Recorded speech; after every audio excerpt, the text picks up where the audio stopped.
আমরা লাস্ট ক্লাসে যেটা করছি আমাদের প্রথমত মেন বিষয়গুলো ছিল আমরা রেন্ডার প্রপার্টিজ বা একটা অ্যানিমেশনে কি কি কাজ করি। আমরা একটা গার্মেন্টস ফুললি প্রথমত ট্রাই করছি একটু সুন্দরভাবে একটা লুক দেওয়ার, যে প্রত্যেকটা সাইড থেকে রেখে কিভাবে একটু বেটার লুক দেওয়া যায়। প্রথমত আমরা চেষ্টা করছি কি পুরো গার্মেন্টসটাকে কমপ্লিট করার, তারপরে এখানে যত স্টিচ হোক, ডিটেইলিং হোক, প্রিন্ট থাকলে প্রিন্ট হোক, প্রত্যেকটা বিষয় আমরা এখানে অ্যাপ্লাই করার চেষ্টা করছি। তারপরে আমরা কাজ করছি ওইটার উপরে যে আসলে এখন এটাকে আমরা যে প্রেজেন্ট করব, আমাদের মূলত উদ্দেশ্য কি দুইভাবে আমরা প্রেজেন্ট করতে পারি। এক হচ্ছে আমরা স্টিল পিকচারে আসলে শেয়ার করতে পারি, অথবা আমরা চাইলে অ্যানিমেশন আকারে হোক বা যে আমাদের 360 ডিগ্রি অ্যাঙ্গেলে হোক বা যে ইয়েতে হোক, এইভাবে আমরা প্রেজেন্ট করতে পারি।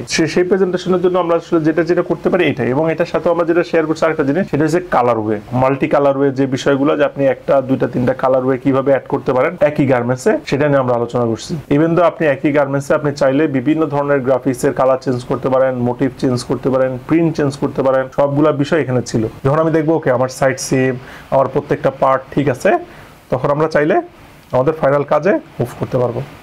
কারণ আপনি যখন প্রেজেন্ট করবেন আপনার গার্মেন্টসটা যদি আসলে আদৌ এলোমেলো ভাবে প্রেজেন্ট করেন, যেহেতু আমাদের রেন্ডারটাই ফাইনাল প্রেজেন্টেশন, কিন্তু তখন যদি আপনি আসলে একটা গার্মেন্টসকে সুন্দরভাবে প্রেজেন্ট না করেন, তাহলে আসলে আপনার ওইটাতে যে আশা নিয়ে বা যেটার কারণে আপনি আসলে দেওয়ার উদ্দেশ্য ছিল সেটা পূরণ হলো না। রেন্ডার প্রপার্টিস আমরা সাথে একটা গ্রাফিক্সটা এখানে আমাদের অপশনের বাইরে হয়তো বা আরো অনেকগুলা কালার হয়ে আছে, যেগুলো যে আমরা যখন অন্য ফাইলগুলো ওপেন করছি সেটার সাথে এগুলো ওপেন হয়ে আসে। হয়তো এগুলো অনেক সময় আমাদের কাজগুলো আর স্লো করবে। আমরা শুধুমাত্র দুইটা কালার ওয়ে রাখলাম, এটার ক্ষেত্রে আমরা আমাদের আগের গ্রাফিক্সটা বসাই দিলাম, হয়ে গেল, তাই না? এখন আমরা যদি রেন্ডারে যাই,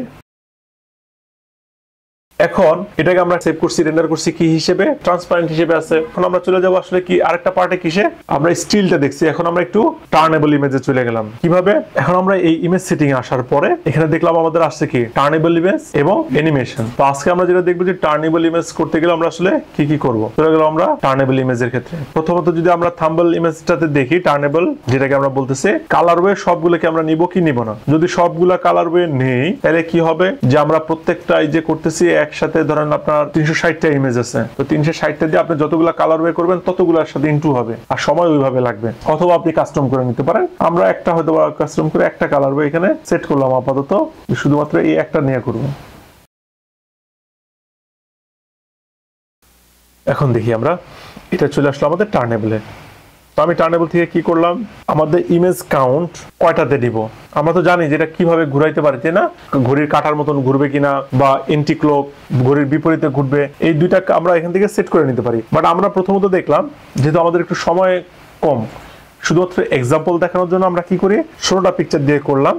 রোটেশন আপনি যেটা দিচ্ছেন এটাকে আমি অটো দিয়ে রাখছি, বাট আপনি চাইলে এটাকে আপনি মানে সেন্টারে দিতে পারেন, কাস্টমে দিতে পারেন, সবকিছু নিয়ে আপনি এটাকে সেট করতে পারেন। এটা অলরেডি কাস্টমে দেয়া আছে। ডাইরেকশনটার ক্ষেত্রে আপনি সেম ক্লকওয়াইজ এন্টি ক্লকওয়াইজ আপনি সেট করে নিতে পারেন। টোটাল ডিউরেশন আমরা 4 সেকেন্ডের জন্য নিছি। আসলে এই যে আপনার ইয়াটা ঘুরবে, এটা আসলে এই 16টা পিকচার আপনার 4 সেকেন্ড। আপনি চাইলে 360টা পিকচার নিয়েও 4 সেকেন্ডে কনভার্ট করতে পারেন। তখন ওটা কি হবে, এই 4 সেকেন্ডে খুব দ্রুত ঘুরবে। 16টা পিকচার আপনি এক নিমিষে কোনো ব্রেক হবে না। কিন্তু যখন আপনি 16টা পিকচার বা 8টা পিকচার নেবেন তখন একটু ব্রেক নিবে, ও এরকম ভাবে আসবে। তার আমরা করে দেখি আর কি।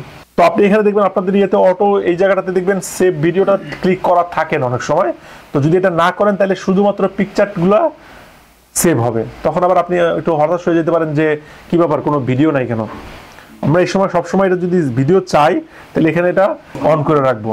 এরপর আছে ইমেজ সাইজ। আপনি চাইলে আপনার ইমেজ সাইজ কতটুকু রাখবেন সেটাও রাখতে পারেন।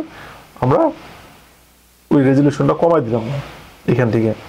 আপনি পোর্ট্রেট নেবেন নাকি আপনি ল্যান্ডস্কেপ নেবেন সেটা নেবেন নাকি, এটাও আপনি চাইলে এখান থেকে সেট করতে পারেন। আপনি আপনার ব্যাকগ্রাউন্ড কালার কি করবেন, অথবা আপনি ট্রান্সপারেন্ট করবেন কিনা। আমরা আপাতত একটু ভিজিবিলিটির জন্য এটারে ট্রান্সপারেন্ট করে রাখলাম। এছাড়াও আপনি চাইলে শুধুমাত্র ভিডিও না, আপনি চাইলে জিআইএফ আছে না, দেখবেন যে গুড মর্নিং লেখা থাকে অথবা কিছু একটা থাকলো, কেউ হাসতেছে, এরকম এই অল্প সময়ের জন্য এই ধরনের ইয়েও আপনি চাইলে সেভ করতে পারেন। এগুলো আপনি চাইলে শেয়ার করতে পারেন বায়ারকে। কালার টেক্সচার বাকিটা পিএনজি আকারে আছে, ব্যাকগ্রাউন্ড সহকারে আসবে। যে নয়েজ ক্যান্সেলেশনের ক্ষেত্রে আমরা একটু কমায় নিলাম। আমি আমার সময় দিলাম পার পিকচারে 2 মিনিট, আমি আর একটু কমায় রাখলাম যেহেতু আমাদের সময়ের ইয়েতে লাগতে পারে। নয়েজ থ্রেশহোল্ড হচ্ছে আপনি যখন ওই যে অনেক সময় রেন্ডার করতে গেলে একটু জিরি আসে না, ওইটা কমাবেন কি বাড়াবেন, এটা আসলে এটার জন্য আপনার আসলে যত কমাবেন তত সময় বেশি নেবে আর কি। বাট এটা আপনি কমাইলেন আবার আপনি সময় দিলেন কম, তার মানে তাইলে আপনার পিকচার কোয়ালিটি যে ভালো হবে এরকমটা না। আপনি সময় দিলে ওটা ও আস্তে আস্তে এই নয়েজগুলোর ইয়ে করে নিয়ে আসবে। এখন আপনি ভেরি হাইতে যাবেন না লোতে যাবেন এগুলো আপনি এখান থেকে সেট করে নিতে পারেন। এখন যদি আমরা অ্যানিমেশন শুরু করি তাহলে সেম প্রসেসে আমি এটা স্টপ করে এখান থেকে করতে পারি।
আমার ভিডিও শুরু হয়েছে। হ্যাঁ,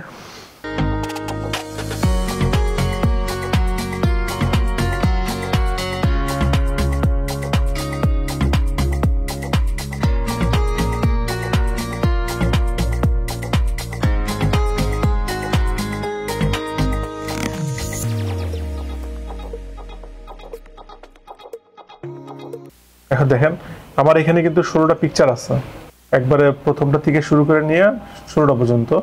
আমার এর ভিতরে একটা আছে আমার ভিডিও। হলো এটা আমাদের কয়টা পিকচার হয়েছে ও দেখেন ঘুরা ফ্রন্টে আসছে শেষ। দেখেন এটা ঘোরার ক্ষেত্রে আমার কি দিতেছে 1 2 এভাবে নিতেছে না, মাঝখানে একটু কেমন যেন গ্যাপ না। বাট আপনার এটা পিকচার ইয়া যত বাড়াবেন আপনি সংখ্যা তত আপনার এটার কোয়ালিটি আরো ভালো হবে। ঠিক আছে,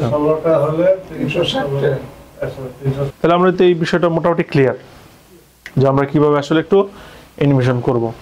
এটা ছিল আমাদের টার্নেবল আসলে ইমেজ। এটা তো যদিও অ্যানিমেশন না, এখন আমরা চাইলে এটা কি করতে পারি অ্যানিমেশন করতে পারি। তো প্রথম ভাবে অ্যানিমেশনের জন্য অ্যাভাতারটাকে আছে এটাকে আসলে একটা অ্যানিমেশন মুডে নিতে হয়। যেমন ধরেন এই অ্যাভাতারটা এখন যেটা আছে সে আসলে স্টিল এর জন্য আছে, এটার জন্য একটা মোশন আছে, ক্লোথে কিছু মোশন আমাদের দেওয়া আছে ডিফল্ট। সাধারণত আমরা যেহেতু ক্লোথিং নিয়ে করি ওরা আসলে যে র্যাম্প শো যেটাকে বলে ফ্যাশনের অতটুকু দেখায়। সো আমরা দেখান করলাম কি মেন্সের জন্য আমরা করব। তো প্রথম আমরা চলে গেলাম অ্যাভাতার ফোল্ডার মেন্সের জন্য। সো এখানে দেখেন একটা লেখা আছে মোশন নামে একটা ফোল্ডার ক্রিয়েট করা আছে। এই যে বললাম আপনাকে যে মোশনের যে বিভিন্ন ক্যারেক্টারগুলো আমরা করছি না, এটার জন্য অনেকগুলো মোশন ওরা ডিফল্ট আকারে দিয়ে রাখছে। সো আমরা যে কোনো একটাতে ওপেন করলাম, অনেকগুলো মোশন আছে এগুলোতে আমরা একটা আপাতত নিলাম, আমি এটার উপরে ডাবল প্রেস করলাম, ধর আমি ওকে দিলাম। ও দেখবেন যে একদম এটা কিন্তু টোটাল আমাদের স্টেজ না, স্টেজের ওই কর্নারে চলে গেছে। এটা কেন? সে তার ওই যে যেই অনুযায়ী মোশনটা ক্রিয়েট করা আছে কোথা থেকে সে শুরু করবে কোন পর্যায়ে সে শেষ করবে সে ওই বিগিনিং স্টেজে চলে গেছে।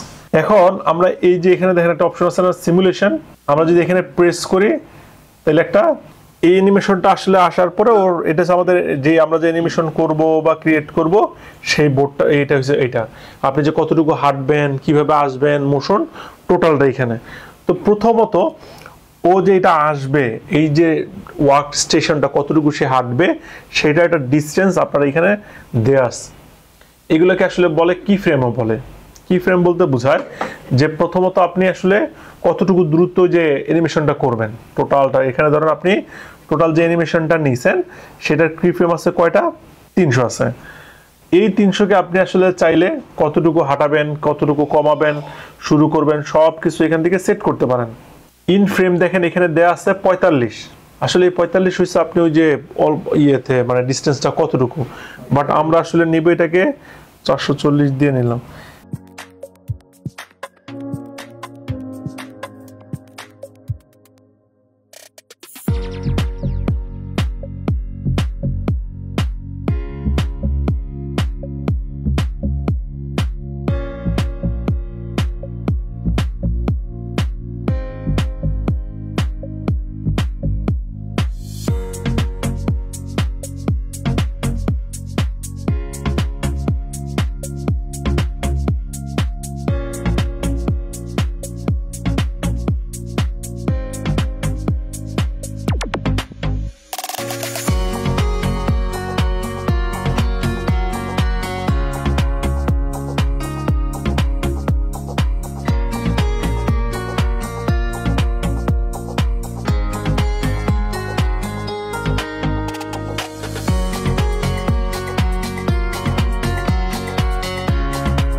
আমরা যদি এখন দেই যে আসে, এই যে বেরোতেছে।